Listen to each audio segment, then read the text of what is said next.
Hello, welcome children. Children, this is the first chapter of your prose, The Enchanted Pool, जिसे हिंदी में हम कह सकते हैं रहस्यमयी तालाब. This story is written by C. Rajgopalacharya, who was the first and the last Governor General of Free India.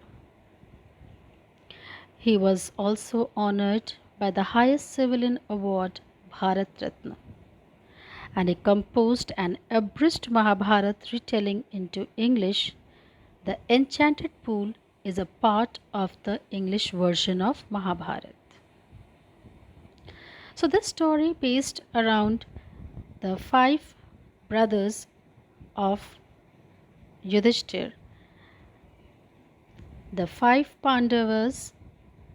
When Yudhishthir, the eldest of Pandavas, lost his kingdom to his cousin Duryodhan in the game of gambling, the Pandavas were in turn sent to an exile of 14 years, 13 years of Vanvas and 1 year Agyatwas.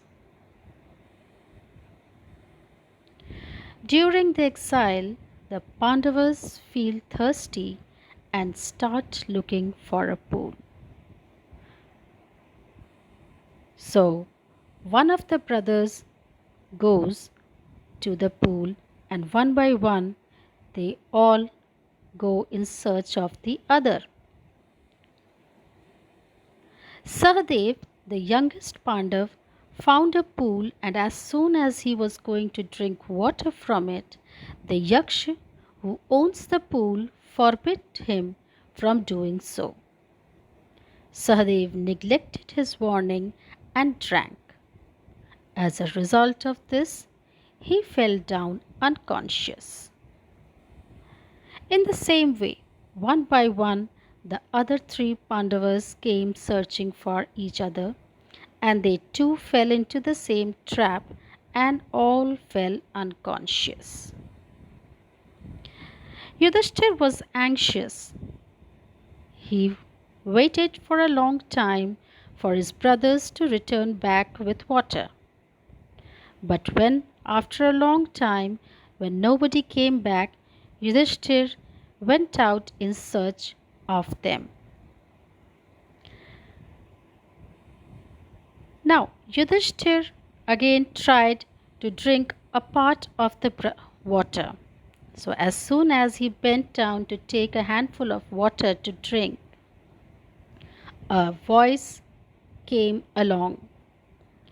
Your brothers died because they did not heed my words. They tried to drink water without answering my questions. Do not follow them. Answer my questions first, and then you can quench your thirst. This pool belongs to me. Now, it did not take Yudhishthir a moment to understand that these could be no other than the words of a Yaksh, and guessed what had happened to his brothers. It took him no time to see a possible way of bringing them back to life. He said to the bodiless voice, "Please ask your questions." So the voice rapidly started asking questions one after another. His first question was, "What rescues man in danger?" Yudhishthir very bravely answered, "Courage." Next, by the study of which science does man become wise? Not by studying any Shastra does man become wise. It is by association with the great in wisdom that he gets wisdom. Then the Yaksh asked, "What is swifter than the wind?" Mind. What is more faded than a dried straw? A sorrow stricken heart. What befriends a traveler? Learning. Who is the friend of one who stays at home? The wife. Who accompanies a man in death?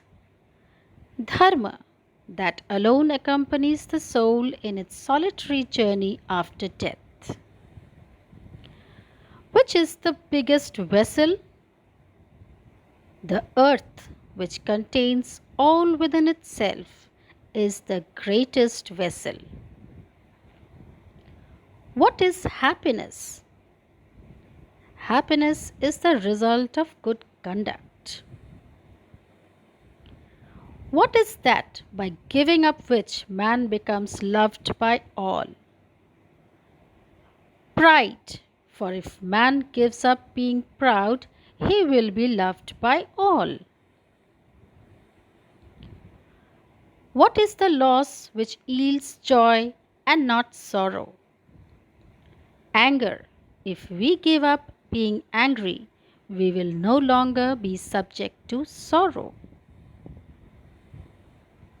What is that by giving up which a man becomes rich? Desire.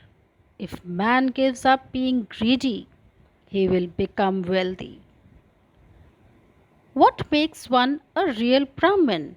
Is it birth, good conduct, or learning? Answer decisively. Yudhishthir gives the answer: birth and learning do not make one a Brahmin. Good conduct alone does. However learned a person may be, he will not be a Brahmin without giving up bad habits.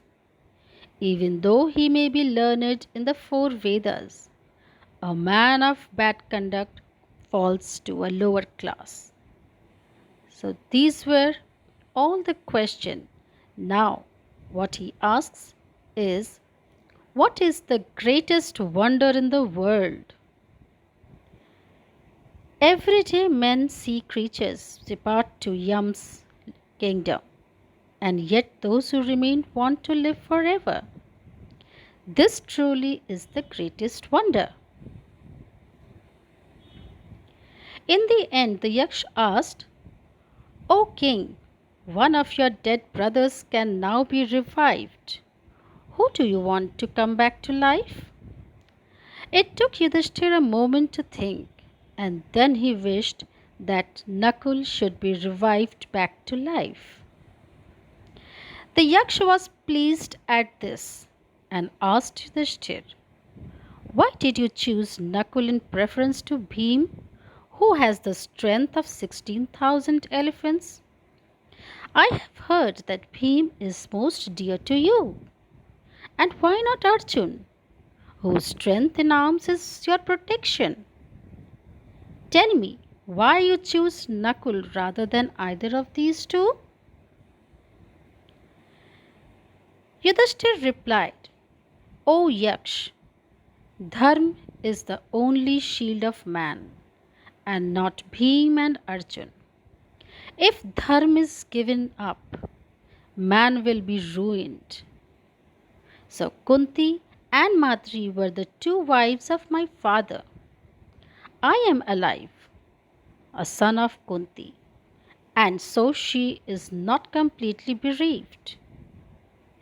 In this context, my mother Madri should have his son alive also.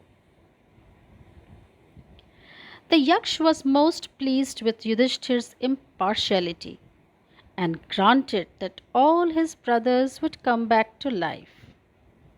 It was Yam, the lord of death, who had taken the form of the Yaksh so that he might see Yudhishthir and test him. He embraced Yudhishthir and blessed him. Then he disappeared. So this was the intelligence and justice of Yudhishthir, the eldest brother of the Pandavas. So children, thank you for having a wonderful time. This was a wonderful story. So children, see you till the next class. Have a nice day.